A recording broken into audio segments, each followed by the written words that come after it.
Bismillahirrahmanirrahim. Assalamu alaikum wa rahmatullahi ta'ala wa barakatuh. Kyawawan yan uwa da abokanai na intanet baki daya, barkanku da warhaka, barkanku da zuwa Cyberxploit Hausa. Na'am, so insha Allah a bidiyon mu na yau za mu tattauna game da Python modules.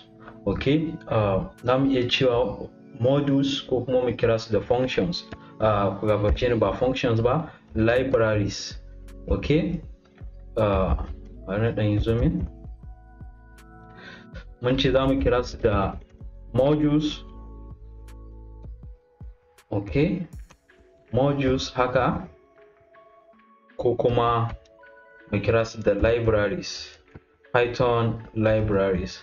So menene modules a Python? Modules a Python kamar yadda muka sani, ana amfani da su ne domin killace wani Python code da muka rubuta a cikin memorin Python, ko mu ce Python interpreter.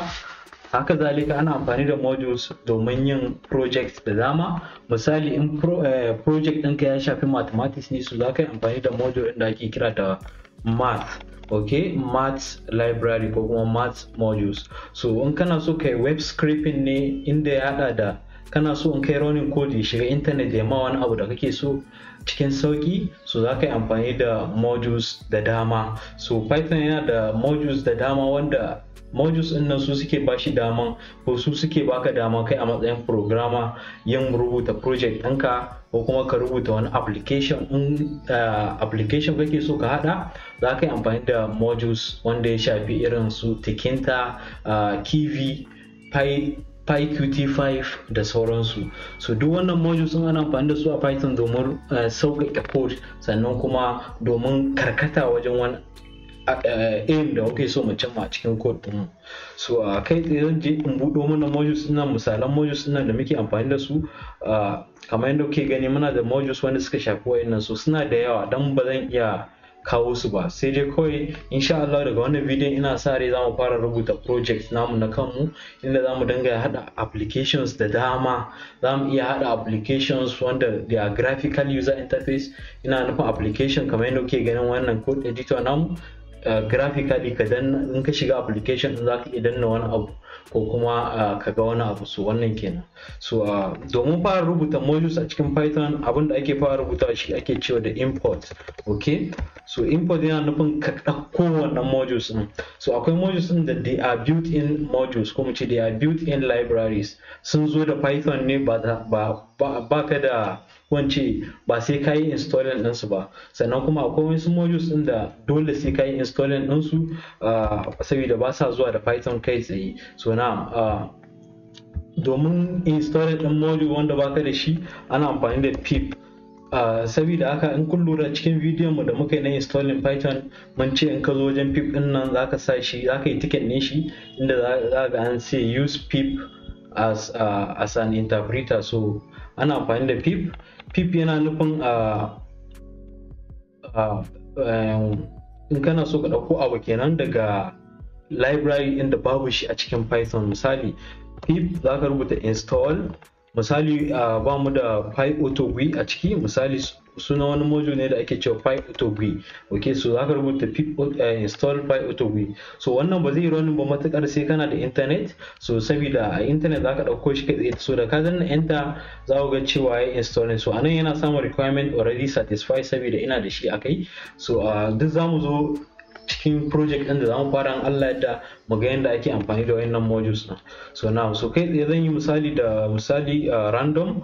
Mun ce module na farko shi ake kira da random. Okay, so yana zuwa da Python ne shi ma, ba tare da kayan installing ɗin shi ba.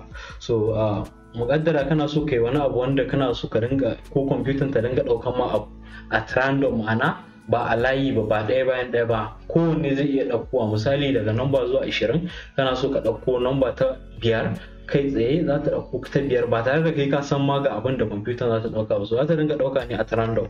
So wannan kenan game da random modules. Sannan akwai OS modules, wanda shi ma yana zuwa da kwamfuta ne, wanda in ka rubuta program, akwai program da aka rubuta wanda dole sai ka shiga cikin operating system ɗinka, ko kuma ya shafi kwamfutan ka, kamar cikin nan wanda ya shafi da file explorer, ko mu ce Windows Explorer. So duk za ka yi amfani da OS saboda gane cewa ga operating system da ke amfani da shi a cikin code ɗinka. So akwai abu na gaba time module, duk suna zuwa da Python ne a tare da mai installing ba. Wannan misali kana so in ka rubuta wani block ɗin code kana so duk bayan sakon kaza ko duk bayan minti kaza ya running. So za mu zo ga rubuta projects ko mu ce applications wanda suka hada da muna so duk bayan minti kaza yayi abu kaza a lokaci kaza. So wannan kenan, to za mu zo mu tattauna game da wannan. So akwai module na gaba wanda ake kira da PyTT X3.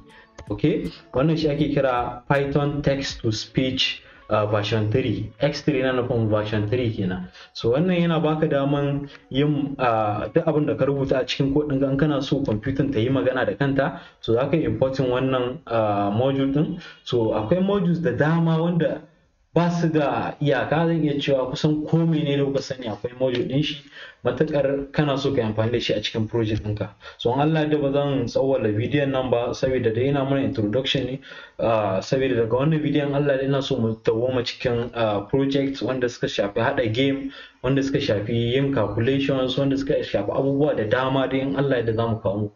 So in Allah ya da wannan ne za mu kawo ƙarshen wannan bidiyon. Idan kai sabo ne zuwa channel ɗin mai albarka, muna roƙonka da ka danna mana subscribe button, sannan ka taɓa mana alamar ƙararrawa. Idan kun kasance tare da mu a cikin tashan ko mu ce a cikin channel ɗin Cyberxploit Hausa, muna roƙonku da ku dinga liking bidiyoyin mu, sannan ku sharing ɗin shi zuwa ga 'yan uwanku, abokananku domin su ma su amfana. Idan kuna tambaya a koda yaushe, kowace irin tambaya ce wadda ta shafi computer, programming, ethical hacking, za ku iya barin mana shi a can comment section ko kuma a cikin description za mu bar links na social networks mu, za ku iya zuwa kai tsaye ku tuntube mu a can. So insha Allah da wannan ne za mu ce assalamu alaikum wa rahmatullahi ta'ala.